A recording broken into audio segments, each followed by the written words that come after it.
latidos por minuto. Por lo tanto, entonces, pues eso no es compatible con la vida. Cuando tienes un ritmo idioventricular, pues solamente tienes que echar a andar, generalmente después de un paro cardíaco es cuando viene el ritmo idioventricular. ¿Sí?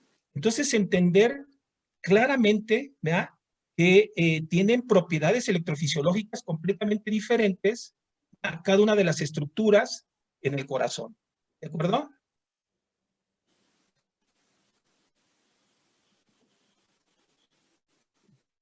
Sí. Entonces, ¿continuamos? Muy bien. Sí. Sí. Bueno, pasamos a las fibras cardíacas y el por qué se producen estas propiedades. Y en las fibras cardíacas vamos a encontrar que estas producen las 5 características del corazón que habíamos dicho anteriormente. Las fibras cardíacas deben actuar como un sincito, y esto quiere decir que tienen que actuar como una sola. Están conformadas por los discos intercalares que, como dijo el profe, se unen en forma de tubitos y también unen a las fibras cardíacas formando lo que es las sarcómeras y hacen que la información pase de un lado a otro. Dentro de estas fibras vamos a encontrar las mitocondrias que van del 30 al 40%. Lo que quiere bueno, es el punto amarillito que se ve en la imagen. Por favor, Romina, si lo puedes señalar. Esos puntitos amarillos son las mitocondrias, que como dije anteriormente van del 30 al 40%, lo que quiere decir que el corazón tiene una gran capacidad aeróbica. También del otro lado... Y que cambian de nombre, ¿verdad? Cambian de nombre las mitocondrias. ¿Cómo se llaman en el músculo?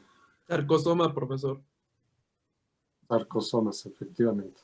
Muy bien, Diego. Sigues. Bueno, en el otro también vamos a encontrar lo que es los demosomas, como había mencionado el profesor, y su función es como una sinapsis eléctrica, ya que ellas, sin una información, comienza una fibra rápidamente y la pasan a otro lado. No, los desmosomas lo que hacen es unir de manera muy fuerte a cada una de estas células a través de los discos intercalares.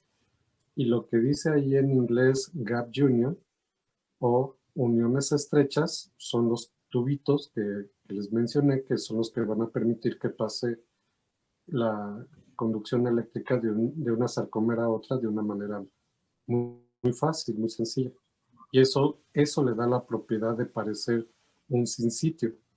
Entonces, a lo mejor no se mencionó la clase pasada cuando vimos en biología, pero existen células trofoblásticas. ¿Te acuerdas que estas células trofoblásticas iban a invadir al endometrio para poder alimentar al embrión por medio de la sangre de la mamá? Existe durante esa fase algo que se le llama sinsitio trofoblasto. Es una especie de célula gigante que invade a lo que es el endometrio. Y este sinsitio trofoblasto es la que alimenta realmente al embrión en la etapa embrionaria. Entonces, antes del descubrimiento de lo que es el microscopio electrónico, pensaban que las células del corazón trabajaban exactamente igual que el sinsitio. Y es por eso que originalmente creían que eran una célula enorme, las del corazón, así como las de las fibras musculares que vimos que parecen tubitos, pues pensaban que las del corazón era una célula enorme. Con el desarrollo del microscopio electrónico, descubren precisamente esos discos intercalares y ven las propiedades de esos discos intercalares. Y es por eso que ahora solamente se le va a denominar sinsitio fisiológico. Sigue siendo un sinsitio porque actúa, si una célula se excita, la que está a su lado también se va a excitar, así como el Batman excitado.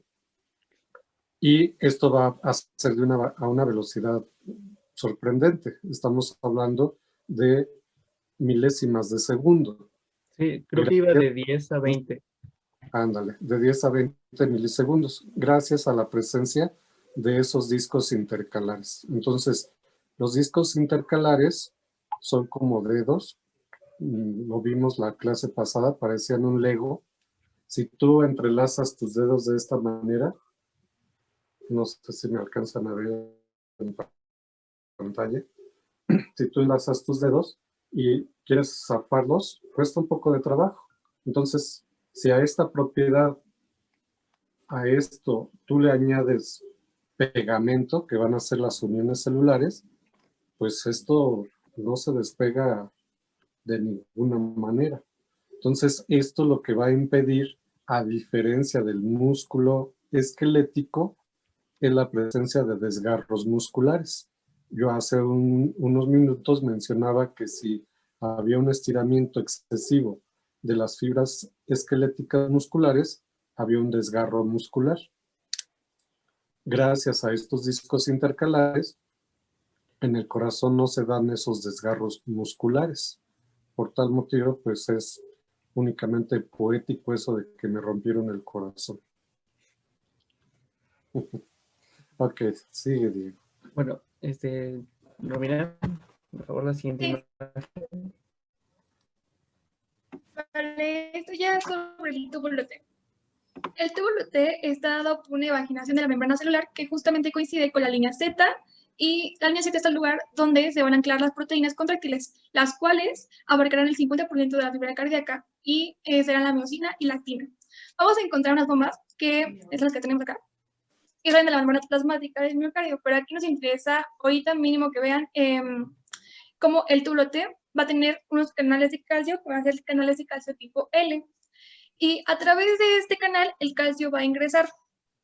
Y este calcio va a estimular a que se libere más calcio del retículo sarcoplasmático, también llamado cerca. Este estímulo hará que el calcio salga del retículo sarcoplasmático, y todo el calcio, tanto el que ha ingresado como el que ha salido del retículo, se irá a donde se encuentra la actina y la miosina, y eso nos va a provocar la contracción miocárdica. Por otro lado, también tenemos los receptores adrenérgicos, por ejemplo, los receptores beta 1, que activan la AMP cíclico, que por otra vía aumentará nuevamente el calcio. Entonces, hace unos minutos el doctor mencionó que si nosotros recibíamos una estimulación nerviosa donde se libera adrenalina, nuestro corazón va a tener precisamente esos receptores a la adrenalina, y lo que va a condicionar es un aumento en la frecuencia cardíaca, que rebasando los 100 latidos por minuto se le va a denominar taquicardia. Y lo contrario, en este caso también podemos recibir una estimulación de tipo parasimpática por medio de acetilcolina, y la acetilcolina va a actuar de forma diferente, va a reducir los impulsos eléctricos, y si son menores a 60 latidos le vamos a denominar bradicardia. Entonces, estos mecanismos están regulados también por el sistema nervioso, pero en el caso del corazón, a diferencia de otros órganos de nuestro cuerpo, nosotros podemos retirar estos nervios y no va a pasar nada. La persona va a seguir teniendo latido cardíaco. En cambio, si retiramos esos terminales nerviosas en un músculo esquelético o en un músculo liso, ya no hay movilidad, ya no hay fenómeno de excitación, y por tal motivo, pues ese músculo no se mueve, queda paralizado. Entonces, mencionaste que existían los canales tipo L para la entrada del calcio, que se encuentran de manera lateral al túbulo T, y eso es lo que quiere decir la letra L, que se encuentran de manera lateral al túbulo T. Quiere decir que también existen otros tipos de canales de calcio en lo que es el sarcolema, y estos van a permitir la entrada del calcio de una manera más rápida, a diferencia de estos que son tipo L, que van a permitir la entrada del calcio de una manera lenta. Entonces, son esas diferencias importantes que tenemos que ir apuntando para entender posteriormente la fisioelectrocardiografía. Adelante.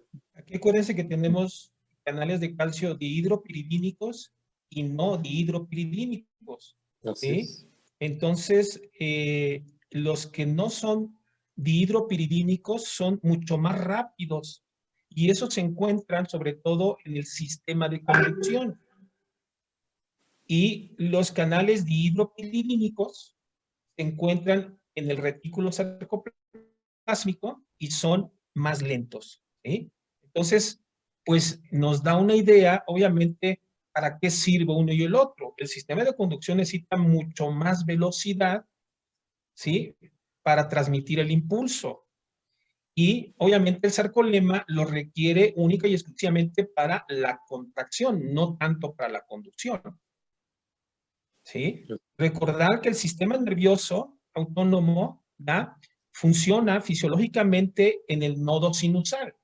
Cuando ustedes aplican adrenalina, ¿sí? Entonces estimulan el nodo sinusal y esto aumenta su frecuencia de descarga. Lo mismo lo hace el ejercicio, ¿verdad? Que libera también adrenalina y esa adrenalina obviamente llega al sistema de conducción y el sistema de conducción es el que se incrementa, el que incrementa la frecuencia cardíaca.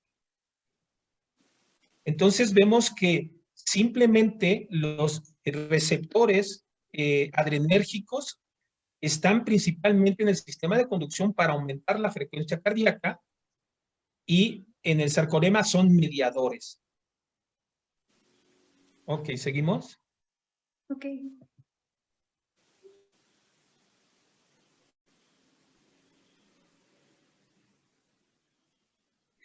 Bueno, esto era lo que les decía mi compañera, de que dentro de los canales tipo L va a haber otros que lo ayudan, que es el tipo B. Bueno, el beta 1, más bien creo que se llama así, que este lo que hace es recibir la adrenalina, dopamina y noradrenalina, creo que era, y a su vez tiene subcanales, que son alfa, beta y gamma. El alfa, al activarse, se va a ir y se va a conectar con la alcinosina, creo que es, y al activarla, esta va a agarrar ATP y lo va a transformar en AMP cíclico. El AMP cíclico pasaría a ser el segundo mensajero más importante, que va a activar a el PK.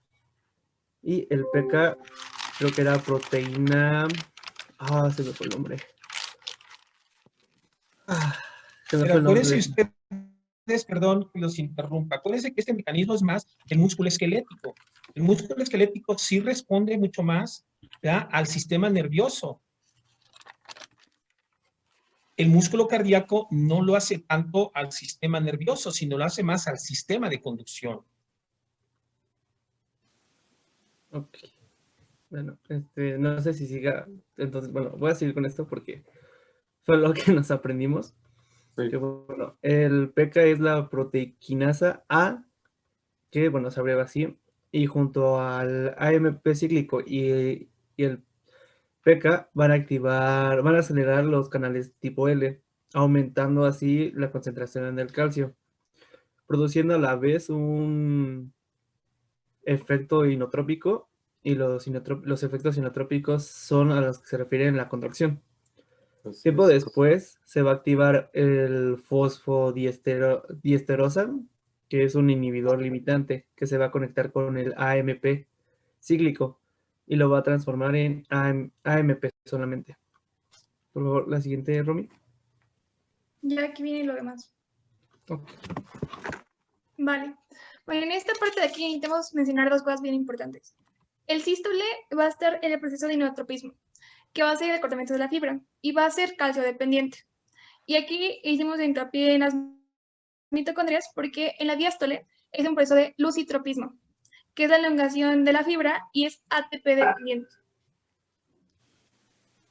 Bueno, vamos a hablar sobre la estructura de la fibra cardíaca, que mi compañero ya lo mencionó, pero pues aún así se los vamos a dar.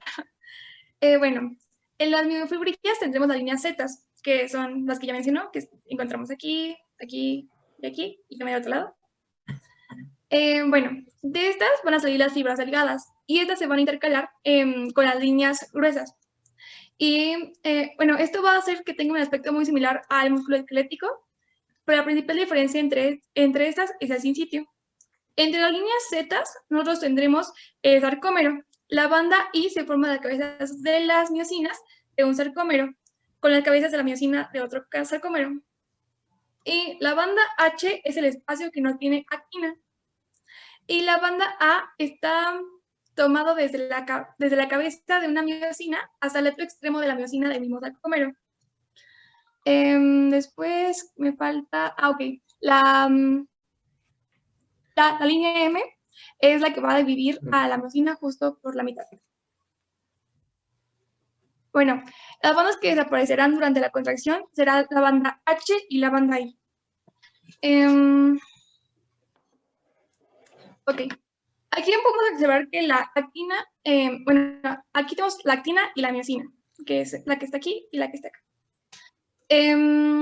Bueno, estas, como nos mencionó el doctor, no están simplemente flotando. Las fibras de miosina se van a estar unidas a la línea Z a través de las fibras elásticas de titina y del telepatina. Teletonina. Ah, teletonina, perdón. Ay, que no estaba prendiendo el micrófono.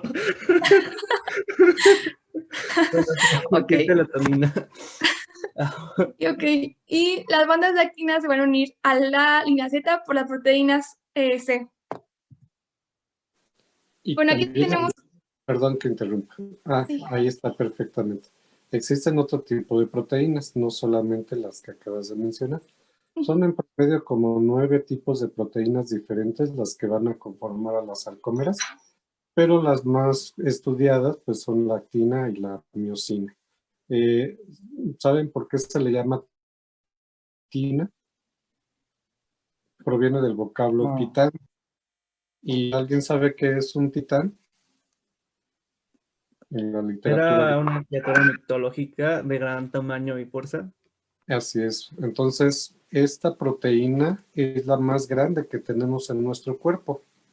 Se puede ver a microscopio normal por su gran tamaño, por su gran peso molecular. Entonces, por eso recibió el nombre de titina. Y como se ve en la imagen, la verdad está muy bonita su imagen, pues parece un resorte. Entonces, este resorte lo que va a generar es que cuando la actina se desplaza a la miosina, y como ustedes lo acaban de decir, cuando la miosina vuelve a tener las moléculas de ATP, al soltarse la actina con la cabeza de miosina, el resorte que estaba apachurrado, en ese momento se vuelve a estirar y esto provoca que la actina regrese a su posición original sin la necesidad de energía que haga que la actina vuelva a regresar a su sitio original. Es muy interesante estos mecanismos. Adelante. Ok, bueno, vamos a seguir con... Pensé que ibas pensé que ibas a describir las demás proteínas. Bueno, aquí vamos a poder ver las proteínas de la línea M, que son la miomesina, la proteína M y la ascorina. De la proteína C, honestamente no sé qué signifique lo de IMIBPC. Dentro de las... perdón. Esta proteína C es precisamente la que vamos a detectar cuando hay un infarto. Cuando la persona está perdiendo del interior esta proteína, puede ser detectada. Y lo de MI es de músculo, B de brain, cerebro, y P, ahorita se me fue el nombre, pero son proteínas que son comunes en estas estructuras de nuestro cuerpo. Entonces, cuando queremos detectar la presencia de un infarto, por ejemplo, se miden esos niveles de proteína. Y lo que tenemos que tener en cuenta es si la persona, por ejemplo, la atropellaron, pues es obvio que se remolieron muchas proteínas musculares y puede haber liberación de mucha proteína C. Y entonces por eso se utilizan subunidades para determinar que es la del corazón la que se está liberando. Y bueno, pues ahí tenemos otras proteínas como la desmina. Esa desmina es la que va a, ahí, bueno, en la parte inferior dice sarcolema, y la desmina es la que va a mantener unida nuestras proteínas al sarcolema. Entonces, si recuerdas en el video pasado, les decía que parecían como especie de telarañas, y esas desminas son las que van a mantener la estructura funcional. Entonces, si no hubiese desmina, pues entonces no podrían llevar a cabo la contracción estas actinas y miosinas, puesto que no hay una estructura que los sostenga.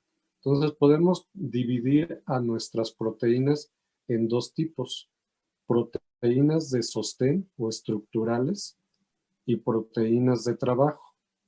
Entonces las que estamos estudiando y las que nos interesan más son las proteínas de trabajo, que serían la actina, la miosina. En cambio, las de sostén o las estructurales, como desmina, nebulina, alfa-actinina, etcétera, pues no es de nuestro interés particular para el mecanismo de contracción y relajación. ¿De acuerdo? Pero está excelente esa imagen. Bueno, entonces continuamos. Sí, por favor. Bueno, después tenemos la miosina. Está compuesta por meriosina, que a su vez está compuesta por pepsina y papaína. No, Eh, tranquila. La miosina está conformada por meromiosina. La meromiosina está formada por dos partes: la cadena pesada y la cadena ligera. Ahí estás viendo en tu imagen a la cadena pesada. Para yo poder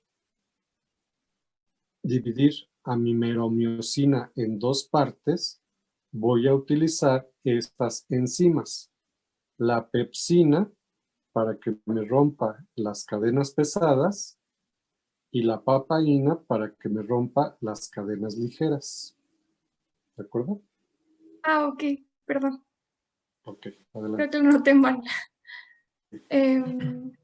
Bueno, es lo que iba a comentar de miosina.